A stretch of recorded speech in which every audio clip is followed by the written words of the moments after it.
Hello friends, அனைவருக்கும் வணக்கம். இந்த வீடியோவில் நம்ம என்ன பார்க்க போகிறோம்னா டெஸ்ட்டு 6க்கான ஆன்சர் கீ வந்து பார்க்கலாம். ஸோ இந்த டெஸ்ட்டில் என்னென்னலாம் நம்ம கொடுத்துருந்தோம் அப்படின்னா 11th தமிழ் புக்கு கொடுத்துருந்தோம். அதே மாதிரி ஜென்ரல் சயின்ஸில் வந்து நம்ம தென்னிந்திய வரலாறு, அதில் சோழர்கள், பாண்டியர்கள், பல்லவர்கள், சாளுக்கியர்கள், ராஷ்டிரகூடர்கள், ஸோ இவங்கெல்லாம் அதில் கவர் ஆகிடுவாங்க. அதேமாதிரி பிற்கால சோழர்கள், பிற்கால பாண்டியர்கள் அப்படிங்கிற ஒரு பாடம்லாம் இதில் நமக்கு கவர் ஆகியிருக்கும். மேக்ஸில் வந்து பார்த்தோம்னா simple interest and compound interest, தனி வட்டி மற்றும் கூட்டு வட்டி அப்படின்ற மொத்தம் 3 பார்ட், ஓகேவா. மொத்தம் 100 கேள்விகள் அடங்கிய ஒரு கேள்வித்தாள் தான் அது. ஸோ அதனுடைய ஆன்சருக்கு வந்து நம்ம பார்க்கலாம். ஃபஸ்ட் ஒன்று, பௌத்தர்களுக்கு வழங்கப்பட்ட நிலங்களுக்கு வரி விலக்கு அளிக்கப்பட்டதை டேஸ் விளக்குகிறது அப்படின்னா நனிகாட் கல்வெட்டு, ஓகேவா. பௌத்தர்களுக்கு வழங்கப்பட்ட நிலங்களுக்கு வரி விலக்கு அளிக்கப்பட்டதை விளக்கும் கல்வெட்டு எது அப்படின்னா நனிகாட் கல்வெட்டு. அடுத்தது, மூத்த பிளினி எழுதிய இயற்கை வரலாறு, ஓகேவா. இயற்கை வரலாறு டேஸ் காலத்தை சேர்ந்தது அப்படின்னா பொது ஆண்டு 1ஆம் நூற்றாண்டு, ஓகேவா. 1ஆம் நூற்றாண்டு, 1ஆம் நூற்றாண்டு, ஓகே. பொது ஆண்டு 1ஆம் நூற்றாண்டுன்னு சொல்லலாம், 1ஆம் நூற்றாண்டு அப்படின்னும் சொல்லலாம், ஓகேவா. ஸோ நேச்சுரல் ஹிஸ்ட்ரி அப்படின்னு சொல்லுவாங்க, மூத்த பிளினியின் நேச்சுரல் ஹிஸ்ட்ரி அப்படின்னு சொல்லியிருப்பாங்க, ஓகேவா. அதே மாதிரி வந்து மிளகு தங்கம், மிளகை வந்து பார்த்தோம்னா தங்கம் அப்படின்னு சொல்லியிருப்பார் பிளினி, ஓகேவா. அதே மாதிரி இவங்கெல்லாம் ஐரோப்பியர்கள் தானே. ஸோ இவங்கெல்லாம் வந்து நம்ம பகுதியில் நிறைய மிளகை வந்து வாங்கிட்டு போயிட்டு நிறைய இங்கேருந்து ஏற்றுமதி பண்ணி விட்ருப்போம், ஓகேவா. அவங்க வந்து நம்மள்ட்டேருந்து வாங்கிட்டு போயிருப்பாங்க.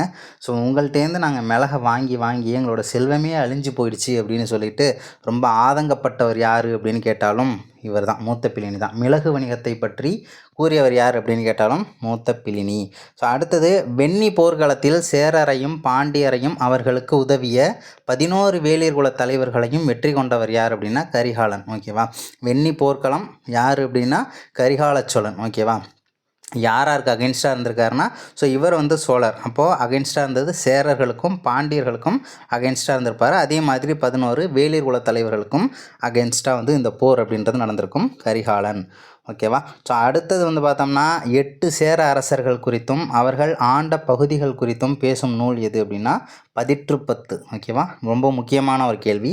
8 சேர அரசர்கள் குறித்தும் அவர்கள் ஆண்ட பகுதிகள் குறித்தும் பேசும் நூல் எது அப்படின்னா பதிற்றுப்பத்து. இந்த வீடியோ ஆக்சுவலி உங்களுக்கு கிளியராக இல்லை அப்படின்னா உங்கள் யூடியூப்பில் போய்ட்டு செட்டிங்ஸில் குவாலிட்டி இருக்கும், ஸோ அதில் வந்து குவாலிட்டி அதிகமாக வச்சுக்கோங்க, அப்போ தான் கிளியராக இருக்கும். ஸோ அடுத்தது 5வது கேள்வி, உப்பு வணிகர்கள் டேஸ் என அழைக்கப்பட்டனர் அப்படின்னா உமணர்கள், ஓகேவா. உப்பு வணிகர்கள் எவ்வாறு அழைக்கப்பட்டனர் அப்படின்னா உமணர்கள், ஓகேவா.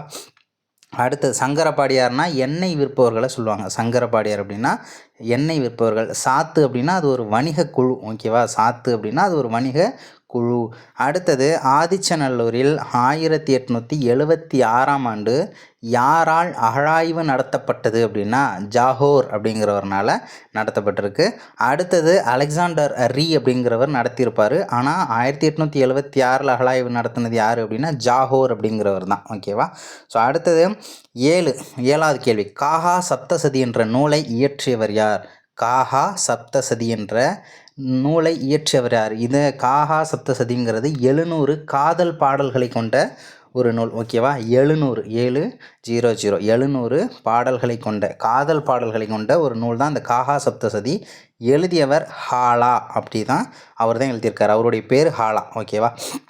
அடுத்தது, தொடக்கத்தில் புத்தரின் அஸ்தி எத்தனை ஸ்தூபிகளில் வைக்கப்பட்டது அப்படின்னா 8 ஸ்தூபிகளில் வைக்கப்பட்டது. ஸ்தூபி அப்படிங்கிறது என்னென்னா, ஸோ அது வந்து ஒரு சாம்பல் மேடு மாதிரி, ஓகேவா.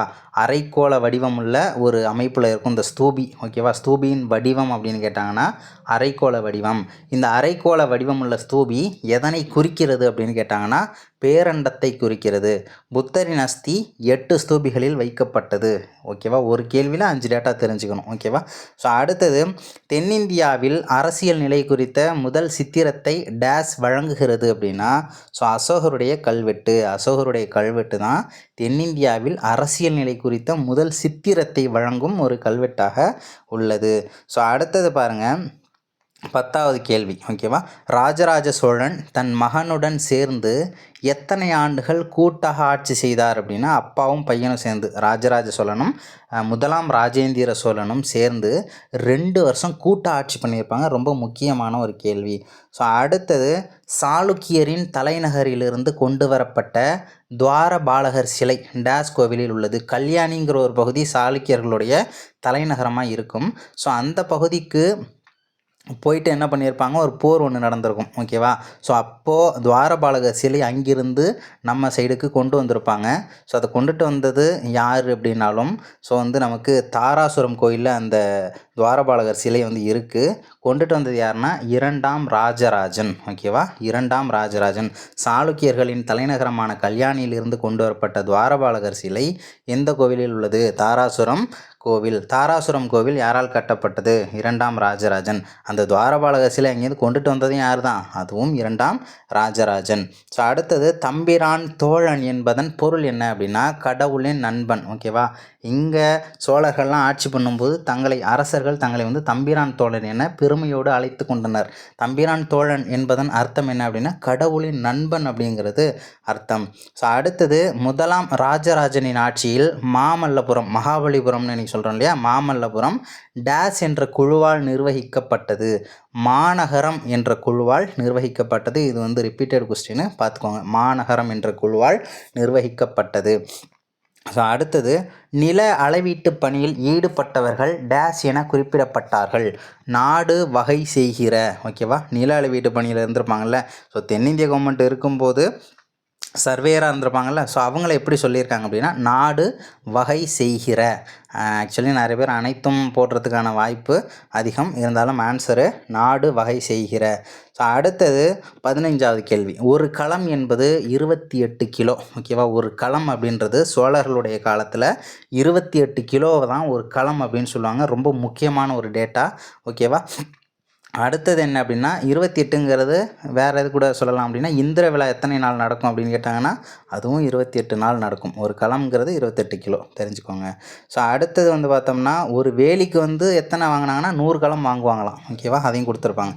16வது கேள்வி. ராஜேந்திர சோழன் டேஸ் மைல் நீளமுள்ள ஓர் உறுதியான கட்டுமானத்தை கங்கை கொண்ட சோழபுரத்தில் எழுப்பினார் அப்படின்னா, 16 மைல் நீளமுள்ள ஒரு உறுதியான கட்டுமானம் ஓகேவா. ஸோ அது வந்து ரொம்ப ஒரு முக்கியமான ஒரு கொஸ்டின். எங்கே கட்டினார் அப்படின்னா, கங்கை கொண்ட சோழபுரம். கங்கை கொண்ட சோழபுரம் யார் கட்டினது? முதலாம் ராஜேந்திர சோழன் ஓகேவா. அடுத்தது, எந்த கோவிலின் கருவறை சுவரின் தளத்தில் பெரிய புராண நிகழ்வுகள் குறும் சிற்பங்களாக வடிக்கப்பட்டுள்ளன அப்படின்னா, தாராசுரம் ஓகேவா. ஸோ அந்த துவாரபாலகர் சிலையும் தாராசுரம் தான். பெரிய புராண நிகழ்வுகள் எந்த கோவிலில் கருவறை சுவர்லலாம் இருக்குது அப்படின்னு கேட்டாங்கன்னா, அதுவும் தாராசுரம் தான். ரெண்டுமே மோஸ்ட் ரிப்பீட்டட் கொஸ்டின்னு பார்த்துக்கோங்க. ஸோ அடுத்தது வந்து பார்த்தோம்னா, வளஞ்சியர் குழு வெட்டிய 500 பேரேரி என்ற பாசன ஏரி டேஸில் உள்ளது அப்படின்னு பார்க்கும்போது நமக்கு புதுக்கோட்டையில் உள்ளது ஓகேவா. புதுக்கோட்டையில் உள்ளது. ரொம்ப முக்கியமான ஒரு கேள்வி. ஸோ அடுத்தது, மதுரையை குறிக்கும் கூடல் என்ற வார்த்தையின் பொருள் என்ன ஓகேவா. மதுரையை குறிக்கும் கூடல். கூடல் அப்படின்னா மதுரையை தான் குறிக்குது. ஸோ அப்போ கூடல் என்ற வார்த்தையோட பொருள் என்ன அப்படின்னா, கூடல்னா கூடுகை அப்படின்றத சொல்லியிருப்பாங்க. கூடல் அப்படின்னா கூடுகை. அதுவே மதுரை என்ற வார்த்தையின் பொருள் என்ன அப்படின்னா, அதையும் ஆப்ஷனில் வச்சுருப்பேன். மதுரை அப்படின்னா இனிமைன்னு அர்த்தம் ஓகேவா. கூடல் அப்படின்னா கூடுகை, மதுரைனா இனிமை தெரிஞ்சுக்கோங்க. ஸோ அடுத்தது, சீத்தலை சாத்தனார் டேஸ் பகுதியை சேர்ந்தவர் அப்படின்னா, மதுரை பகுதியை சேர்ந்தவர் ஆவார் ஓகேவா. ஸோ அவர் வந்து திருச்சியில் இருந்திருந்தாலும் மதுரை பகுதியை சேர்ந்தவர். ஸோ அடுத்த கேள்வி என்னென்னா, தவறான ஒன்று எது? சோழர்கள் காலத்தில் நில வருவாய் நிர்வாகத்திற்கென புற உவரி திணைக்களம் என்ற துறை இயங்கியது. கரெக்டு தான் ஓகேவா. ஸோ அதனுடைய தலைவர் புற உவரி திணைக்கள நாயகம் அப்படின்னு சொல்லியிருப்பாங்க. ஸோ அந்த நிர்வாகத்தோட பேர் என்ன? புற உவரி திணைக்களம் அப்படின்ற ஒரு துறையே இருந்துச்சு நில வருவாய்க்காக. ஸோ அடுத்தது, விளைபொருளாக செலுத்தப்பட்ட வரி இறை கட்டின நெல் எனப்பட்டது ஓகேவா. இறை கட்டின நெல் எனப்பட்டது. கரெக்டு தான். அடுத்தது, ஊருக்கு பொதுவான குளம் எங்கள் குளம் எனப்பட்டது. சோழர்கள் காலத்தில் ஊருக்கு பொதுவான குளம் எங்கள் குளம் எனப்பட்டது. கரெக்டு தான். அடுத்தது, சமணர்களுக்கு டேஸ் என்ற வரிவிலக்கு நிலங்கள் அளிக்கப்பட்டது.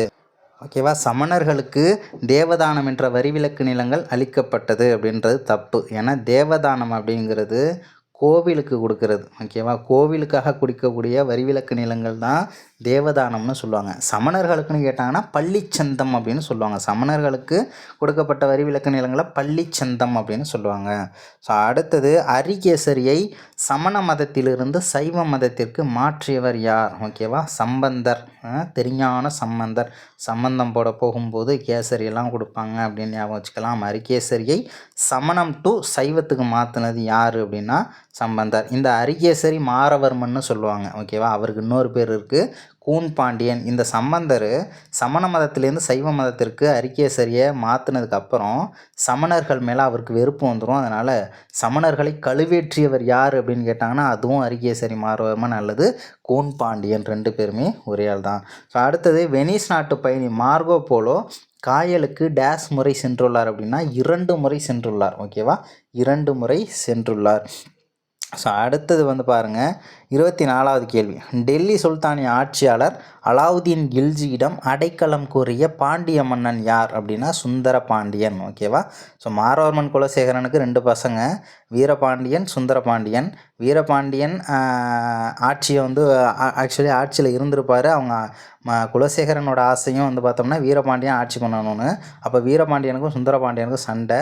ஸோ அதில் வீரபாண்டியன் ஜெயிச்சிடறாரு. உடனே சுந்தரபாண்டியன் கடுப்பாகி என்ன பண்ணுறாரு, அலாவுதீன் கில்ஜிக்கிட்ட அடைக்கலம் கூறி போயிடுவார். அங்கேருந்து மாலிக் கஃபூர் வரும்போது மதுரையெல்லாம் யாருமே இருந்திருக்க மாட்டாங்க அப்படின்னு சொல்லி நமக்கு பாயிண்ட்லாம் கொடுத்துருப்பாங்க. உலோக வேலை செய்தவர்களுக்கு ஒதுக்கப்பட்ட நிலம் தட்டார்காணி. உலோக வேலைன்னா என்ன? உலோகம்னா இரும்பு இந்த மாதிரி தானே. உலோக வேலை எப்படி செய்வாங்க? தட்டுவாங்களே, சுத்தியில் எடுத்து தட்டுன்னு போட்டு தட்டுவாங்களே, அதான் உலோக வேலை. தட்டுவாங்க, தட்டார்காணி. ஸோ அடுத்தது 26வது கேள்வி. மகேந்திரவர்மனை சமணத்திலிருந்து சைவ மதத்திற்கு மாற்றியவர் யார் அப்படின்னா அப்பர். ஓகேவா. அப்பர்னு சொல்லலாம், வாக்கீசர்னு சொல்லலாம், திருநாவுக்கு அரசர் அப்படின்னு சொல்லலாம். ஓகேவா. அப்பர், வாக்கீசர், திருநாவுக்கரசர், மருள் நீக்கியார் அப்படியெல்லாம் சொல்லலாம். ஓகேவா. ஸோ அடுத்தது மத்தவிலாச பிரகாசனம். மத்தவிலாச பிரகாசனம் அல்லது பிரகசனம் என்ற சமஸ்கிருத நாடகத்தை எழுதியவர் யார்? இது சமஸ்கிருத நாடகம்ன்றது ஒரு கேள்வி. மத்தவிலாச பிரகாசனம்னா என்ன அர்த்தம்னா குடிகாரர்களின் மகிழ்ச்சி. ஓகேவா. குடிகாரர்களின் மகிழ்ச்சிங்கிறது தான் மத்தவிலாச பிரகாசனம் என்ற வார்த்தையின் பொருள். இது ஒரு சமஸ்கிருத நாடகம். இந்த மத்தவிலாச பிரகாசனம் பௌத்த மதத்தை இழிவுபடுத்தும் வகையில் உள்ளது அப்படின்றதையும் நீங்கள் தெரிஞ்சுக்கோங்க. நாடகத்தை எழுதினது யார்? மகேந்திரவர்மன். ஓகேவா. முதலாம் மகேந்திரவர்மன். ஓகேவா. ஸோ அடுத்தது 28. முதலாம் மகேந்திரவர்மனின் பட்டப்பெயர்களுள் பொருந்தாதது எது? சங்கீரண ஜதி, மத்த விலாசன், குணபாரன், மாமல்லன் வராது. ஏன்னா மாமல்லன் முதலாம் நரசிம்மவர்மனை குறிக்கக்கூடிய ஒரு பட்டப்பெயர். ஸோ அடுத்தது மாமல்லபுரம் எப்போது யுனெஸ்கோவின் பாரம்பரிய சின்னங்கள் அட்டவணையில் சேர்க்கப்பட்டது அப்படின்னா 1984. ஓகேவா. ஸோ அடுத்தது ராஜசிம்மேஸ்வரம் என அழைக்கப்படும் கோவில் எது அப்படின்னா கைலாசநாதர் கோவில். ஓகேவா. வைகுண்டநாதர் கோயிலை கட்டினது யார்? 2ஆம் நந்திவர்மன். ஓகேவா. அதுவே கைலாசநாதர் கோயிலை கட்டினது யார்? 2ஆம் நரசிம்மவர்மன் அல்லது ராஜசிம்மன்னு சொல்லுவாங்க. வைகுண்டநாதரும் ரொம்ப முக்கியம். ரெண்டுமே 2ஆம் நந்திவர்மன், வைகுண்டநாதர். 2ஆம் நரசிம்மவர்மன், கைலாசநாதர். ஓகேவா. ஸோ ராஜசிம்மேஸ்வரம் அப்படின்னா கைலாசநாதர் கோயில் தான், காஞ்சிபுரம். ராஜேஸ்வரம் அப்படின்னு கேட்டாங்கன்னா அது தஞ்சாவூர் பெரிய கோயில். ஓகேவா. அதுமாரி கடற்கரை கோயில்னு கேட்டாங்கன்னா மாமல்லபுரம் கோவில். அடுத்தது தென்னிந்திய ஓவியங்கள் குறித்த ஆய்வேடான தட்சிண சித்திரம் யாருடைய காலத்தில் தொகுக்கப்பட்டது அப்படின்னா முதலாம் மகேந்திரவர்மனின் காலத்தில் தொகுக்கப்பட்டது. அதே மாதிரி இவருடைய காலத்தில் ஒரு அறிஞர் இருந்திருப்பார். ஸோ ருத்ராச்சாரியார். ஓகேவா. ருத்ராச்சாரியார் யாருடைய அவையை அலங்கரித்தார் அப்படின்னு சொல்லி கேட்டாலும் மகேந்திரவர்மன். தட்சிண சித்திரம் யாருடைய காலத்தில் தொகுக்கப்பட்டது? தட்சிண சித்திரம்னா என்ன? தென்னிந்திய ஓவியங்கள் குறித்த ஒரு ஆய்வு ஏடு. ஓகேவா. இதுக்கு ஆன்சரு முதலாம் மகேந்திரவர்மன். அடுத்தது ஐஹோல் கல்வெட்டு. ஐஹோல் கல்வெட்டு 2ஆம் புலிகேசியின் அவைக்கள புலவரான ரவி கீர்த்தி என்பவரால் சமஸ்கிருத மொழியில் எழுதப்பட்டது. 4 கேள்வி இருக்குது. ஐஹோல் கல்வெட்டு யாரால் எழுதப்பட்டதுன்னா ரவிகீர்த்தி. ரவிகீர்த்தி யாருடைய அவைக்கள புலவர்னா 2ஆம் புலிகேசி. ஓகேவா. எந்த மொழியில் எழுதப்பட்டதுன்னா சமஸ்கிருத மொழியில். ஓகேவா. ஸோ அடுத்தது விஜயாலயன் வழிவந்தோரின் ஆட்சி டேஸுடன் முடிவுக்கு வந்தது. விஜயாலயன் வழிவந்தோரின் ஆட்சி டேஸுடன் முடிவுக்கு வந்தது அப்படின்னா, விஜயாலயன் வழிவந்த கடைசி அரசர்னா அதிராஜேந்திரன். சோழர்களில் கடைசினா நமக்கு 3ஆம் ராஜேந்திரன் வருவார். கடைசி சோழ அரசன்னு கேட்டாங்கன்னா 3ஆம் ராஜேந்திரன் சொல்லுங்கள். விஜயாலயன் வழிவந்த கடைசி சோழ அரசன் அப்படின்னு கேட்டாங்கன்னா அதிராஜேந்திரன் ஒரு உள்நாட்டு கலவரத்தில் கொல்லப்பட்டிருப்பார். அதே மாதிரி 32வது கேள்வியில் ஐஹோல் கல்வெட்டு இருக்கு இல்லையா? ஸோ அந்த ஐஹோல் கல்வெட்டு 2ஆம் புலிகேசிக்கும் ஹர்ஷருக்கும் ஒரு போர் ஒன்று நடந்திருக்கும். ஸோ அதில் 2ஆம் புலிகேசி ஜெயிச்சிருப்பார். ஸோ அந்த டேட்டாலாம் அந்த கல்வெட்டில் இருக்கும்னு சொல்லியிருப்பாங்க. ஸோ அடுத்தது 34வது கேள்வி, தற்போதைய விழுப்புரம் மாவட்டத்தில் உள்ள எண்ணாயிரம் என்ற கிராமத்தில் வேத கல்லூரியை நிறுவிய சோழ அரசன் யார் அப்படின்னா முதலாம் ராஜேந்திர சோழன். ஓகேவா? முதலாம் ராஜேந்திர சோழன். எண்ணாயிரம் எங்கே இருக்குது? விழுப்புரம் மாவட்டத்தில் இருக்குது. அது சமஸ்கிருத வேத கல்லூரி. ஓகேவா? வேத கல்லூரி அதை மட்டும் தெரிஞ்சுக்கோங்க. முதலாம் ராஜேந்திரன். ஸோ அடுத்தது, பாண்டிய அரசு செல்வ செழிப்பு மிக்க உலகிலேயே மிக அற்புதமான பகுதியாகும் என புகழாரம் சூட்டியவர் யார் அப்படின்னா வெளிநாட்டு பயணி ஒருத்தர் புகழாரம் சூட்டியிருப்பார், மார்கோ போலோ. ஓகேவா? பாண்டிய அரசு மார்கோ போலோ. ஓகேவா? அவர் தான் என்ன பண்ணியிருப்பார், செல்வ செழிப்பு மிக்க உலகிலேயே மிக அற்புதமான பகுதின்னு சொல்லிட்டு புகழாரம் சூட்டியிருப்பார். ஓகேவா? அடுத்தது என்ன அப்படின்னா, பாண்டியர்களின் கிராம நிர்வாகம் தொடர்பான செய்திகளை டேஸ் கல்வெட்டு கூறுகிறது அப்படின்னா மானூர் கல்வெட்டு. 8ஆம் நூற்றாண்டை சேர்ந்தது. 8ஆம் நூற்றாண்டை சேர்ந்த மானூர் கல்வெட்டு. சோழர்களுக்கு எப்படி உத்திரமேரூர் கல்வெட்டோ அதே மாதிரி பாண்டியர்களுக்கு மானூர் கல்வெட்டு. ஓகேவா? உங்களுக்கு தெரிஞ்சதுன்னா எக்ஸ்ட்ரா சில கொஷின் கேட்குறேன், சொல்லுங்கள். உத்திரமேரூர் கல்வெட்டு யாருடைய காலத்தில் பொறிக்கப்பட்டது? அதே மாதிரி எந்த நூற்றாண்டை சேர்ந்தது? உத்திரமேரூர் எந்த மாவட்டத்துக்கு அருகில் உள்ளது? அப்படின்றதெல்லாம் கமெண்ட்டில் சொல்லுங்கள். ஸோ அடுத்தது, குதிரை வணிகத்தில் ஈடுபட்டவர்கள் டேஸ் என அழைக்கப்பட்டனர் அப்படின்னா குதிரை செட்டிகள் அப்படின்னு சொல்லுவாங்க. குதிரை செட்டிகள். சி ஆப்ஷன் பாருங்களேன். அஸ்வபதிகள் என அழைக்கப்படுவோர் டெல்லி சுல்தான். அஸ்வபதின்றது ஒரு யாகம். ஓகேவா? குதிரைகளை பலியிடும் ஒரு யாகம். ஓகேவா? ஆனால் குதிரை வணிகத்தில் ஈடுபட்டவங்க குதிரை செட்டிகள். அடுத்தது, பாண்டியர் காலத்தில் நடைபெற்ற குதிரை வணிகம் குறித்து டேஸ் என்பவர் பதிவு செய்துள்ளார் அப்படின்னா வாசப் அப்படின்றவர் தான் பதிவு செய்துள்ளார். ஓகேவா? ஸோ அதே மாதிரி அந்த குதிரை வணிகத்தில் ரொம்ப முக்கியமான ஒருத்தர் இருந்திருப்பார். யார் அப்படின்னா, ஸோ அவருடைய கண்ட்ரோலில் நிறைய குதிரைகள் இறக்குமதி ஆகிருக்கும். ஸோ அவர் யார் அப்படின்னு கேட்டாங்கன்னா இஸ்லாம் ஜமாலுதீன். ஓகேவா? ஸோ இருந்தாலும் இதை பதிவு செஞ்சது வாசப். ஸோ அடுத்தது, வேள்விக்குடி செப்பேடுகளின் கொடையாளி என அழைக்கப்படுபவர் யார் அப்படின்னா முதலாம் வரகுணன் அல்லது ஜதில பராந்தக நெடுஞ்சடையன் அப்படின்னு சொல்லுவாங்க. வேள்விக்குடி செப்பேடுகளின் கொடையாளி என அழைக்கப்படுபவர் யார் அப்படின்னா முதலாம் வரகுணன் அல்லது ஜதில பராந்தக நெடுஞ்சடையன் அப்படின்னும் கொடுக்கலாம். ஸோ அடுத்தது, தவறான ஒன்று எது? ஓகேவா? வரி விலக்கு அளிக்கப்பட்ட நிலங்கள். பிரம்மதேயம், சதுர்வேதி மங்கலம் இது எல்லாமே பிராமணர்களுக்கு கொடுக்கப்படும் வரி விலக்கு அளிக்கப்பட்ட நிலங்கள். பள்ளிச்சந்தம் அப்படிங்கிறது சமணர்களுக்கு கொடுக்கப்படுவது. தேவதானம் அப்படிங்கிறது கோவிலுக்கு வழங்கப்படுவது. பிரம்மதேயம் கல்வி கிடையாது. சாலபோகம். ஓகேவா? சாலபோகம் அப்படிங்கிறது கல்வி நிறுவனங்களுக்கு அளிக்கக்கூடிய வரி விலக்கு நிலங்கள். ஓகேவா? சாலபோகம் தான் கல்விக்கு வரும். ஸோ அடுத்தது 41லேருந்து மேக்ஸு. ஸோ 41வது கேள்விக்கு ஆன்சர் பி. 42வது கேள்விக்கு ஆன்சர் ஏ. 43வது கேள்விக்கு ஆன்சர் பாம்பே 3 ஆண்டுகள். 44வது கேள்விக்கு ஆன்சர், ஸோ இதில் மார்க் பண்ணல, நான் பார்த்து சொல்கிறேன். ஸோ அடுத்தது 44வது கேள்விக்கு ஆன்சர் என்னென்னா ஆன்சர் ஏ 2. ஓகேவா? ஸோ அடுத்தது 45வது கேள்விக்கு ஆன்சர் சி. அடுத்தது 46வது கேள்விக்கான ஆன்சர் ஏ 37 83 3783. 47வது கேள்விக்கான ஆன்சர் டெல்லி 2522. 48வது கேள்விக்கான ஆன்சர் டெல்லி ரூபாய் 1951. 49வது கேள்விக்கான ஆன்சர் சி. ஓகேவா? ஸோ அடுத்தது 50வது கேள்விக்கான ஆன்சர் சி 15 லட்சம். 51லேருந்து தமிழ். அழகியல் ஏஸ்தட்டிக், கலை விமர்சகர் ஆர்ட் கிரிட்டிக் அப்படின்னு சொல்லுவாங்க. புலம்பெயர்தல்னால் மைக்ரேஷன் அப்படின்னு சொல்லணும். மைக்ரேஷன் அப்படின்னா புலம்பெயர்தல் அப்படின்றது அர்த்தம். தத்துவஞானி ஃபிலாசபர். ஓகேவா? சி ஆன்சர் தப்பு. நாளது வரையிலும் பலர் உரை எழுதும் சிறப்பு பெற்ற நூல் எது அப்படின்னா திருக்குறள். நாளது வரையிலும் அப்படின்னா இன்று வரையிலும் அப்படின்றது அர்த்தம். ஓகேவா, திருக்குறள் தான் அந்த நூல்.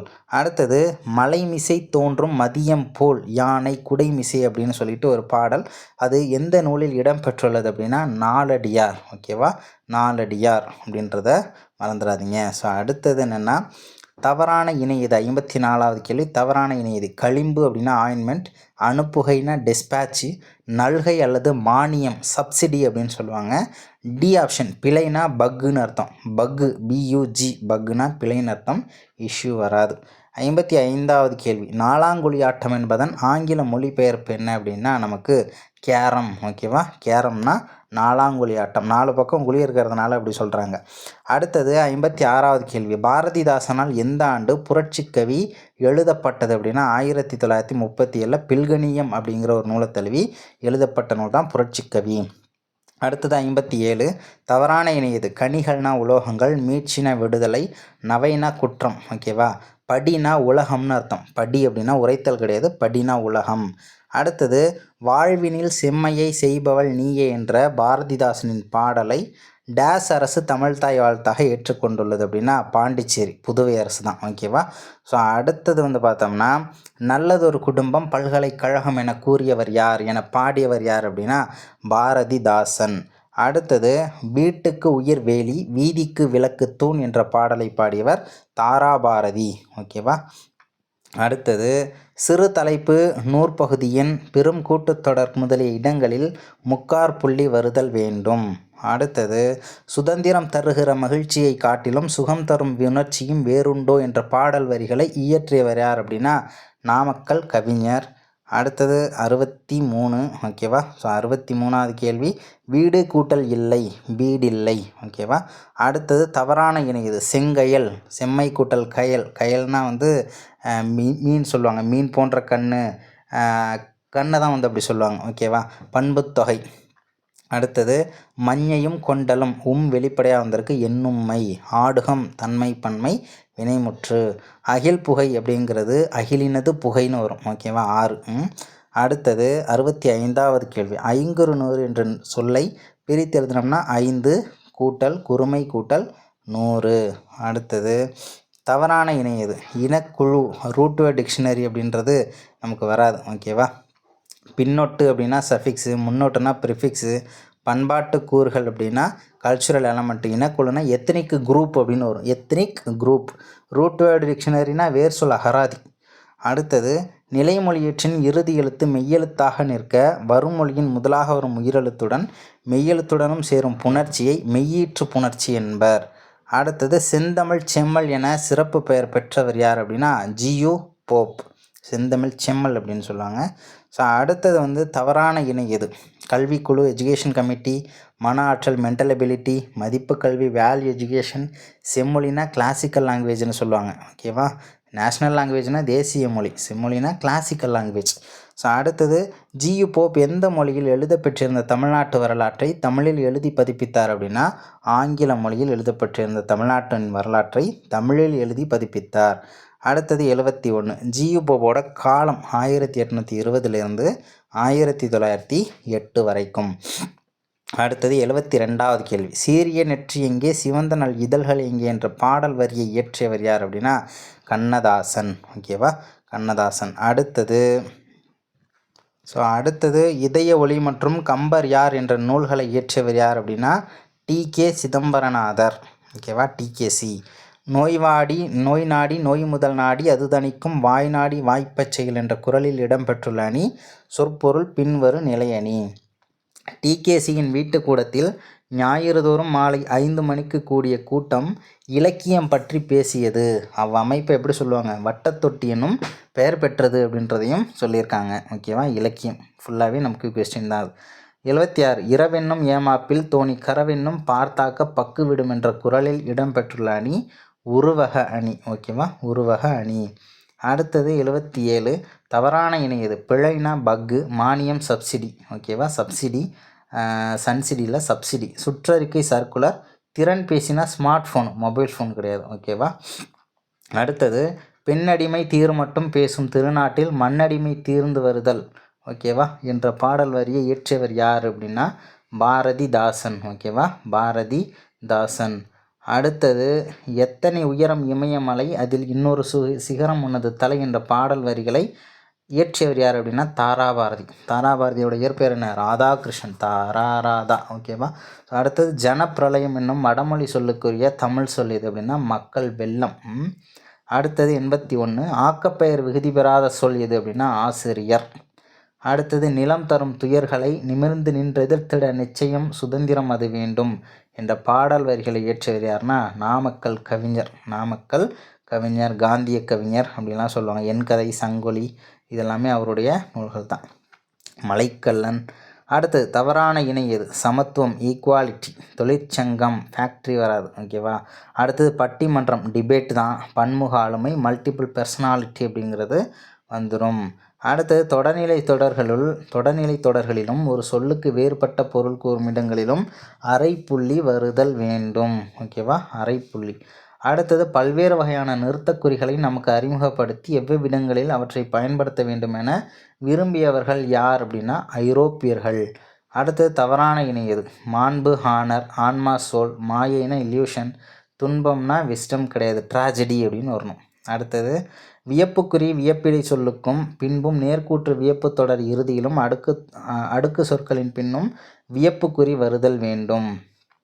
அடுத்தது, அயன் என்னும் சொல்லின் பொருள் என்ன அப்படின்னா அயன்னா பிரம்மன். அடுத்தது, தடந்தேர் அப்படின்னா இலக்கண குறிப்பு உரிச்சொல் தொடர். அடுத்தது, சுதந்திரம் தருகிற மகிழ்ச்சியை காட்டிலும் சுகம் தரும் உணர்ச்சியும் வேறுண்டோ என்னும் பாடல் வரி யாருடையதுன்னா நாமக்கல் கவிஞர். அடுத்தது, தவறான இணை எது? ஆவணப்படம்னா ஷார்ட் ஃபிலிம் கிடையாது, டாக்குமெண்ட்ரி ஃபிலிம். அதெல்லாம் தானிய கிடங்கு, கிரைன் வேரோஸ் தான். பேரழிவு அப்படின்னா டிசாஸ்டரு. தொன்மம்னா மைத்து. ஓகேவா. அடுத்தது, ரெஃப்ரி என்னும் சொல்லின் தமிழாக்கம் நடுவர். போப் அவர்கள் டேஸில் வாழ்ந்தபோது தமிழ் இலக்கிய இலக்கணங்களை தெளிவுற கற்று ஆராய்ந்தார். தஞ்சாவூரில் வாழும்போது. சேக்கிழார் பிழைத்தமிழ் ஆசிரியர் யாருன்னா மீனாட்சி சுந்தரனார். நன்று இலக்கண குறிப்பு அடுக்கு தொடர். எட்டிமாலஜிக்கல் டிக்ஷனரி என்பதன் தமிழாக்கம் என்ன? ஓகேவா, அதை தான் பழைய புத்தகத்தில் ரூட் வேர்டு டிக்ஷனரின்னு கொடுத்துருந்தாங்க. இதில் எட்டிமாலஜிக்கல் டிக்ஷனரின்னு கொடுத்துருக்காங்க. வேர்ச்சொல் அகராதி. அடுத்தது, தவறான இணை எது? பாயிரவியல் 4 தான், 4 அதிகாரம். அதே மாதிரி வந்து பார்த்தோம்னா களவியல் 7, துறவரவியல் 13, கற்பியல்னா 18. பாய் அப்படின்னாலே 4 பக்கம் இருக்கும், 4. துறவரம் 13, துறவரம். களவியல் ஓகேவா, 7 நாளுமே களவாடாமல் நல்ல பிள்ளையாக இருக்கணும் அப்படின்னு வச்சுக்கலாம். ஸோ அடுத்தது, லிங்குவிஸ்டிக் சைக்காலஜிஸ்ட் அப்படின்னா உளவியல் மொழியியலாளர். அடுத்தது, ஊர்க்குருமாக்கள் வெண்கோடு கழாலின் என்ற பாடல் வரியை பாடியவர் ஔவையார். அதியமானுக்காக பாடியிருப்பாங்க. அதியமானுக்கு குருமா பிடிக்கும்னு ஞாபகம் வச்சுக்கோங்க. அடுத்தது, டேஸ் ஆண்டுகள் தமிழோடு வாழ்ந்திருந்து தமிழுக்கு நலம் அருளிய பெரியார் ஜியு போப் ஆவார் அப்படின்னா 70 ஆண்டுகள் தமிழோடு வாழ்ந்திருந்தவர் ஜியு போப் அவர்கள். ஸோ இவ்வளோதான் ஆன்சருக்கு எவ்வளோ மார்க் அப்படின்றத கமெண்ட்டில் சொல்லுங்கள். தேங்க்யூ. அடுத்த டெஸ்ட்டில் சந்திக்கலாம்.